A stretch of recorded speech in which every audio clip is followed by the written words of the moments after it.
नमस्कार, स्वागत आप सभी का सिलसिला बाजारों का मैं हूं आपके साथ अखिलेश राठी। और आज सिलसिला बाजारों का मैं हफ्ते का आखिरी कारोबारी दिन है। हम चर्चा करने जा रहे हैं एक बार फिर से एग्री और नॉन एग्री कम्युनिटीज के बारे में। हम आपको बताएंगे कि आज हफ्ते के आखिरी कारोबारी दिन नॉन एग्री कम्युनिटीज और एग्री कम्युनिटीज का जो बाजार है वो कैसा देखने को मिल सकता है। हफ्ते का आखिरी कारोबारी दिन है, वहीं ये हफ्ते में कितनी उठापटक देखने को मिली है और आने वाला सप्ताह, आने वाला कारोबारी सप्ताह एग्री और नॉन एग्री कम्युनिटीज के लिए कैसा साबित हो सकता है, यही जानने की कोशिश करेंगे। तो सबसे पहले शुरुआत करेंगे यहाँ पे नॉन एग्री कम्युनिटीज में सोने और चांदी से। तो बीते सत्र में हमने देखा था कि सोने के अंदर उठापटक का माहौल जारी था और बीते सत्र के अंदर सोना $1800 के ऊपर कारोबार करता हुआ नजर आया था। वहीं बात करें अगर चांदी की, तो चांदी हरे निशान पर कारोबार करती हुई नजर आई थी अंतर्राष्ट्रीय बाजारों के अंदर। चांदी के अंदर हमने देखा था कि बीते कारोबारी सत्र में एक बढ़त देखने को मिली थी। वहीं आज देख रहे हैं कि आज अंतर्राष्ट्रीय बाजारों के अंदर सोना इस वक्त $1771 पर कारोबार करता हुआ नजर आ रहा है। वहीं बात करें अगर चांदी की, तो चांदी इस वक्त $27.36 प्रति औंस पर कारोबार करती हुई नजर आ रही है। आपको बता दें कि चांदी के अंदर इस वक्त अंतर्राष्ट्रीय बाजारों में लगभग 1% की गिरावट देखने को मिल रही है। वहीं जानेंगे कि ये जो गिरावट है वो क्यों देखने को मिल रही है। दरअसल यूएस ट्रेजरी यील्ड्स में तेजी के चलते सोने और चांदी की कीमतों में उठापटक का दौर जारी हो चुका है। यूएस ट्रेजरी यील्ड में हमने देखा है कि काफ़ी अच्छी तेजी देखने को मिली है। वहीं से जब से फेड के जो चेयरमैन है उनके बयान के बाद भी यूएस ट्रेजरी बॉन्ड में यील्ड में तेजी देखने को मिली है। बॉन्ड में खरीदारी जारी है। ब्याज दरों में कोई ज़्यादा उठापटक देखने को नहीं मिली है, ब्याज दरें वैसी हैं। उन्होंने बोला है कि बॉन्ड की खरीदी इसी तरह से जारी रहेगी इकोनॉमी को रिवाइव करने के लिए, इकोनॉमी में तेजी लाने के लिए, जिसकी वजह से हम यहाँ पे देख रहे हैं कि सोने और चांदी की कीमतों में एक गिरावट का माहौल बनता हुआ नजर आ रहा है। अभी जो जानकार बता रहे हैं वो हाल फिलहाल में यही बता रहे हैं कि सोने और चांदी के अंदर अभी short term point of view से गिरावट का ही माहौल देखने को मिल सकता है। वहीं बात करें अगर लंबी अवधि की long term point of view से, तो long term point of view से अभी भी जानकार यही बता रहे हैं कि सोने और चांदी की कीमतें एक अच्छा रिटर्न देते हुए जरूर नजर आएंगी। वहीं कुछ जानकारों का यह भी मानना है कि इस साल चांदी सोने से अच्छा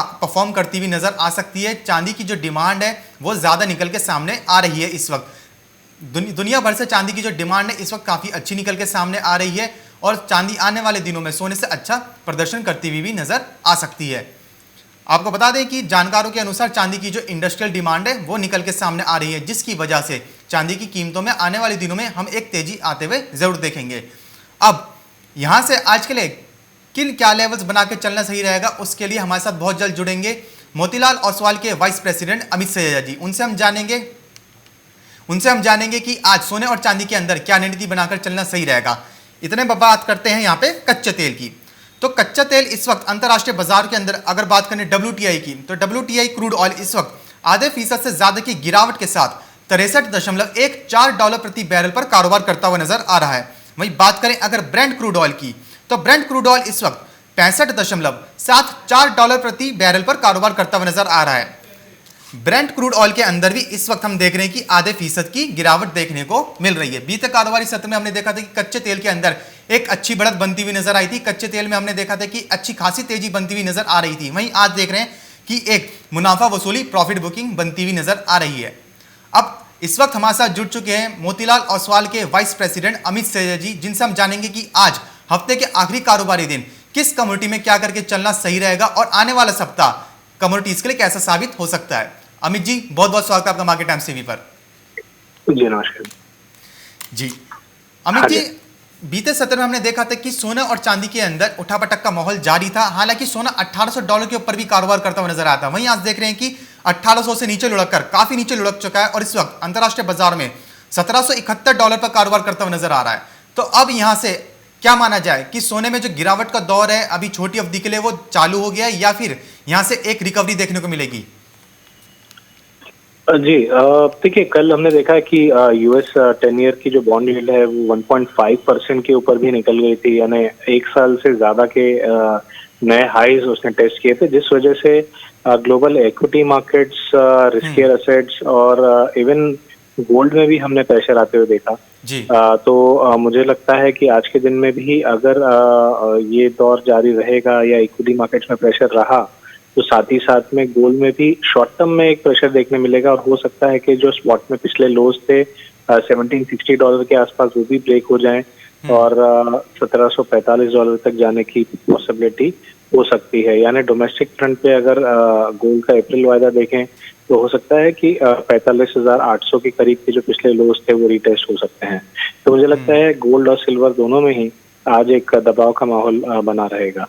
जी, तो अमित जी, इस वक्त ऊपरी स्तर से बिकवाली की सलाह रहेगी या फिर अभी वेट एंड वॉच की पॉलिसी अपनाकर चलना सही रहेगा सोने चांदी के अंदर?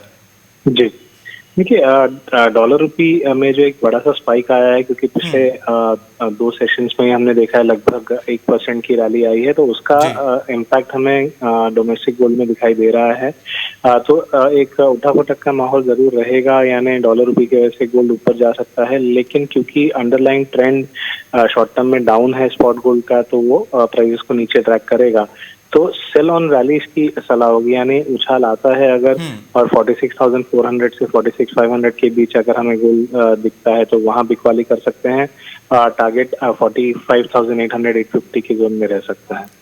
जी, यहीं से अमित जी जानना चाहेंगे कच्चे तेल के बारे में। बीते सत्र में हमने देखा कि कच्चे तेल में एक अच्छी खासी बढ़त बनती हुई नजर आई थी, वहीं आज देख रहे हैं कि कच्चे तेल के अंदर एक लाल निशान के साथ कारोबार होता हुआ नजर आ रहा है अंतर्राष्ट्रीय बाजारों में।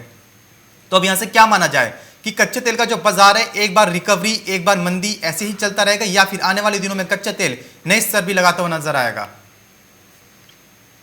जी देखिए, क्योंकि कच्चे तेल में भी बहुत बड़ी रैली आई है और अगले हफ्ते ओपेक की और नॉन ओपेक की महत्वपूर्ण बैठक है, तो उसके पहले हो सकता है हमें ज्यादा वॉलेटिलिटी दिखे और इन स्तरों पे बाई करना भी उतना ही रिस्की है। हालांकि ट्रेंड डेफिनेटली अप है। हमने देखा कि यूएस का प्रोडक्शन में 1 मिलियन बैरल से भी ज्यादा का एक गिरावट आई है पर डे के बेसिस पे, जो इन्वेंट्री डेटा आया है उस बेसिस पे।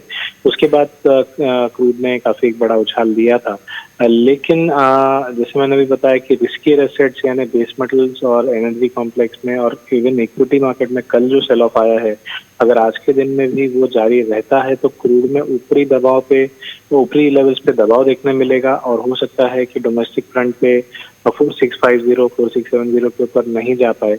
तो अपसाइड जो है क्रूड ऑयल के लिए कैप्ड रहेगा और हो सकता है कि आज के दिन में मुनाफा वसूली देखने मिले डोमेस्टिक फ्रंट पे और हम 4550 तक के स्तर देख पाए। तो मैं हायर लेवल्स पे सेल की सलाह दूंगा, टारगेटिंग 4550। जी अमित जी, तो क्या मान के चला जाए, अभी हाल फिलहाल में जो मुनाफा वसूली देखने को तो मिल ही रही है, लेकिन क्या ओवरऑल ट्रेंड अभी कच्चे तेल का पॉजिटिव की तरफ ही है? जी, क्रूड ऑयल में बिल्कुल ओवरऑल ट्रेंड, हालांकि करेक्शन आ सकती है शॉर्ट टर्म बेसिस, लेकिन ओवरऑल ट्रेंड नेगेटिव कहने के लिए कोई खास वजह नहीं है, क्योंकि अभी भी सप्लाई डेफिसिट है ओपेक की तरफ से और डिमांड जो है वो रिसेंटली पिकअप हुई है।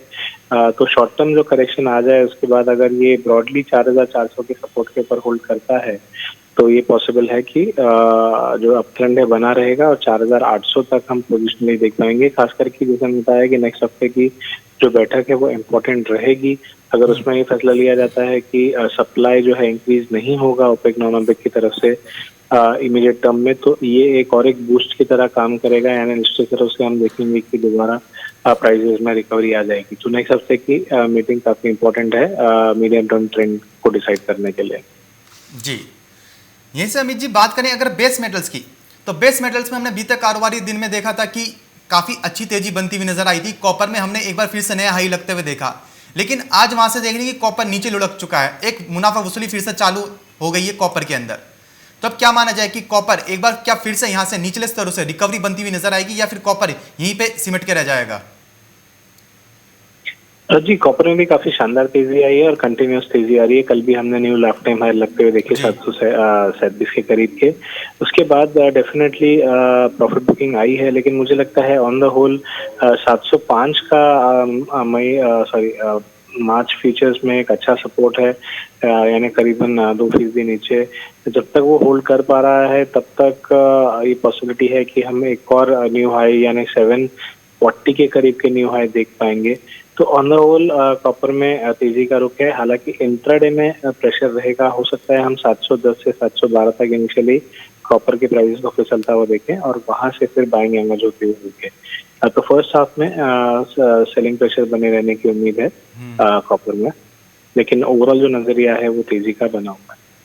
जी, अमित जी जानना चाहेंगे कि आज के कारोबारी सत्र में, हफ्ते के आखिरी कारोबारी सत्र में वो कौन सी नॉन एग्री कमोडिटीज रहेंगी जिनमें आज निवेशक निवेश करके चल सकते हैं और मुनाफा कमा सकते हैं, और आने वाले सप्ताह में वो कौन सी कमोडिटीज रहेंगी जिनमें निवेशक आने वाले सप्ताह में भी निवेश करके चल पाएंगे?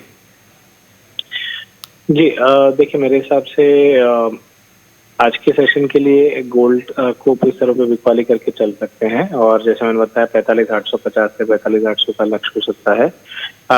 सेकेंडली, ओवरऑल नेक्स्ट हफ्ते के लिए ये पॉसिबल है कि क्रूड ऑयल में अगर 4,500 के करीब मिल जाता है तो वहां से दोबारा बाइंग कर सकते हैं अपसाइड में 4,800 के टारगेट के लिए, जो 2 या 3 हफ्तों में हमें हासिल होता हुआ दिख सकता है। तो ओवरऑल क्रूड ऑयल में बाइंग का ट्रेंड नजर आ रहा है, और शॉर्ट टर्म बेसिस गोल्ड में बिकवाली करके चला रहा है। जी, तो ये तो बात करी थी हमने नॉन एग्री कमोडिटीज की। नॉन एग्री कमोडिटीज का बाजार आज हफ्ते के आखिरी कारोबार दिन कैसा देखने को मिल सकता है और आने वाले सप्ताह में कैसा देखने को मिल पाएगा? तो फिलहाल अभी के लिए बस इतना ही, कहीं जाएगा नहीं क्योंकि खबरों का सिलसिला लगातार यही बना रहेगा मार्केट टाइम्स टीवी पर। मार्केट टाइम्स टीवी पर चल रहा है बूझो तो जाने क्विज कॉन्टेस्ट। अब आपके पास मौका है हर रोज इनाम जीतने का। जी हाँ, मिक्सी, ग्राइंडर, मोबाइल फोन और ना जाने क्या क्या। अगर आप मार्केट टाइम्स टीवी के सब्सक्राइबर हैं तो हर रोज आप जीत सकते हैं मार्केट टाइम्स टीवी पर आकर्षक इनाम। और अगर आपने मार्केट टाइम्स टीवी को सब्सक्राइब नहीं किया है तो तुरंत सब्सक्राइब करें। मार्केट टाइम्स टीवी पर चल रहा बूझो तो जाने क्विज कॉन्टेस्ट, जिसमें हम हर प्रोग्राम के अंत में पूछते हैं आपसे अर्थव्यवस्था, कमोडिटी बाजार, मंडियों का हाल, शेयर बाजार पर सवाल। सही जवाब देने वालों में से विजेता को लकी ड्रॉ के द्वारा चुना जाता है और उस विजेता को मिलता है मार्केट टाइम्स टीवी की तरफ से पुरस्कार। बस आपको सवाल का जवाब देने से पहले मार्केट टाइम्स टीवी को भी सब्सक्राइब करना है। आज का सवाल है, निम्नलिखित में से कौन सी फसल खरीफ की फसल नहीं है? आपके ऑप्शन है ऑप्शन ए चावल, ऑप्शन बी गेहूं, ऑप्शन सी गन्ना, ऑप्शन डी कपास। जवाब के लिए टाइप करें फसल ए, फसल बी, फसल सी या फिर फसल डी। आपको मार्केट टाइम्स टीवी चैनल को सब्सक्राइब करना है और जवाब व्हाट्सएप करना है। आप जवाब व्हाट्सएप कर दें 9953882229 पर। आप में से लकी विजेता जीत सकता है वीवा जूसर ब्लैक।